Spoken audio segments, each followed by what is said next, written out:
কোরআন মাজিদে 4টি শব্দে আনা টেনে পড়তে হয়। কোরআন মাজিদে 4টি শব্দে আনা টেনে পড়তে হয়। কোরআন মাজিদে 4টি শব্দে আনা টেনে পড়তে হয়। আনাবা, আনাবা, আনাবু, আনাবু, আনামিলা, আনাসিয়া, আনাসিয়া। কোরআন মাজিদে কয়টি শব্দে আনা টেনে পড়তে হয়?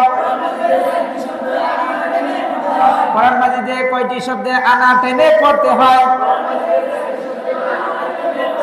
কোরআন মাজিদে কয়টি শব্দে আনা টেনে পড়তে হয়? আনাবা, আনাবু, আনামিলা, আনাসিয়া, আনাবা, আনাবু, আনামিলা, আনাসিয়া।